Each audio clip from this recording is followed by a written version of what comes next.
We're very excited to be partnering with CSS and Co-Regen on the ATD facility, as our role will be creating gender lens investing strategies, ensuring that money goes into the hands of women by creating opportunities for them to try out different diverse and higher paying jobs within the tea sector, as well as create apprenticeships where they get exposed to new ideas, new technologies, and as well as coaching the communities, ensuring that there's limited, if not mitigated, gender-based violence, and therefore creating a more holistic and inclusive economy. One of the first of its kind technology, so not only will we be providing heat and power, but also biochar, and we'll also be capturing the carbon in gaseous form as well as part of our Lighthouse project. It's a first of its kind, and we aim to be very transformative in the tea sector. Yeah, so I think we see a great position for our technology in the tea sector, but also looking at other sectors like coffee, pineapple as well. Any sort of arable crop provides us with a really good feedstock. So we see this as our sort of first rollout in the tea sector, but then we'll be looking to go across other agricultural sectors, again bringing cost reduction, energy savings, and also bringing a reduced carbon footprint. Yeah, so at the moment we've actually got a demonstration plant in the UK. So in the UK we've proven the technology, but not only do we produce heat and power, but we also produce hydrogen as well. So the first rollout in Kenya will be for heat and power, but there's potential going forward for hydrogen as well. Is gasification. That's the way we want to look at and find out whether we can have a solution. So we are here therefore to consult, discuss, and find a way forward with our partners today. It's a long journey we are going to walk. We are willing to do that as a KTDA group, not as an individual tea factory.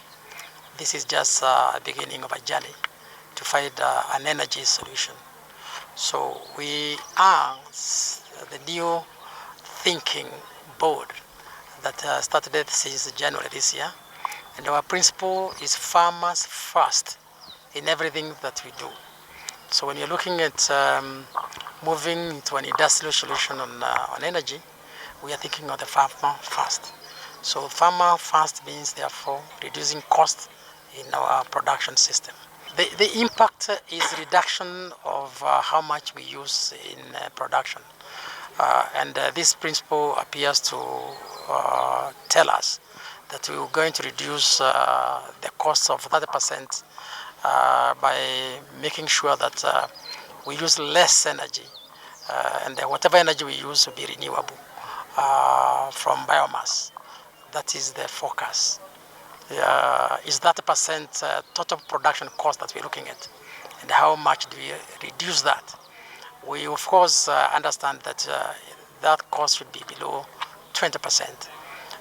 In terms of how we reduce the energy that we use to convert to heat our boiler system. That's where we are looking at. That of course translates into money at the end of it. That's what was paying our school. This is how we pay school.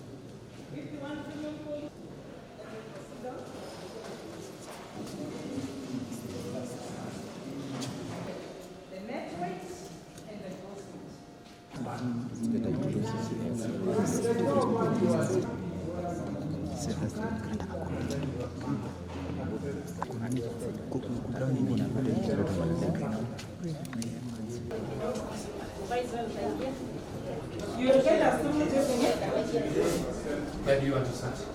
This side.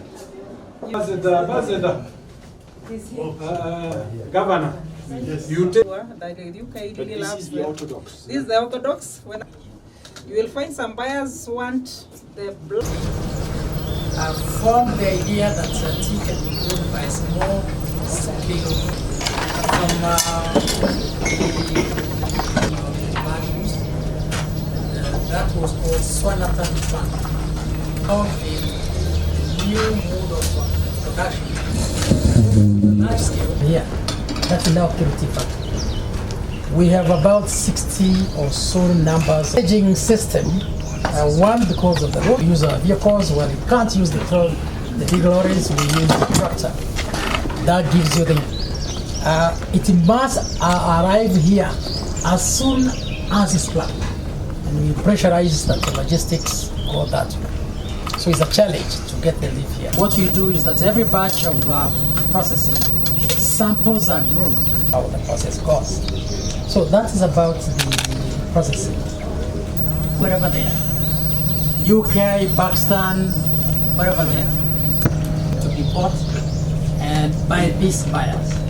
So these buyers sit in the auctions. In most of the cases, we have no connection directly with the buyer. So once the representatives in those auctions, the buyers also eye.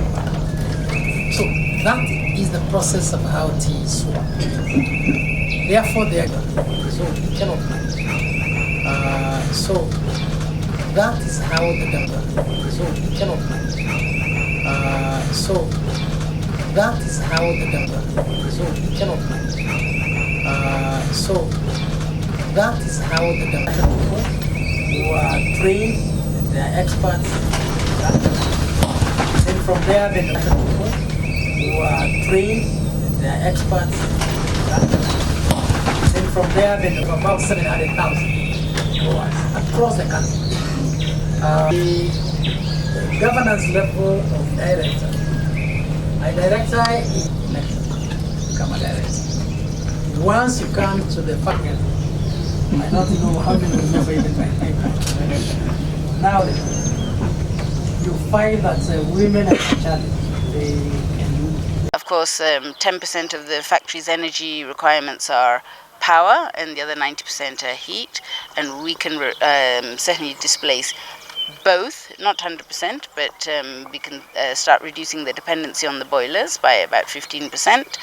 And then the third product from the gasifier is biochar, which goes back to the farmer's soils as a structural soil amendment. What does that mean?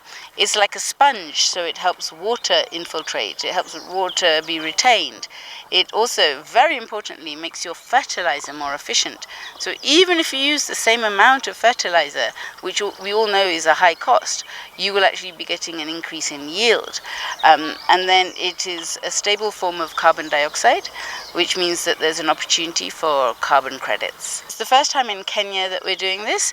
Our consortium has been awarded funding by UNIDO Accelerate to Demonstrate Facility, which is funding from the UK government, to bring the first gasification unit for power heat and biochar into Kenya. The idea is that overall, as the chairman said, production costs should absolutely go down for all the reasons I've explained. But in terms of the taste, we have actually brought tea which has been grown on biochar in another field in Limuru, and we've been inviting the Kiru sommelier to taste it and give us his verdict on how it tastes.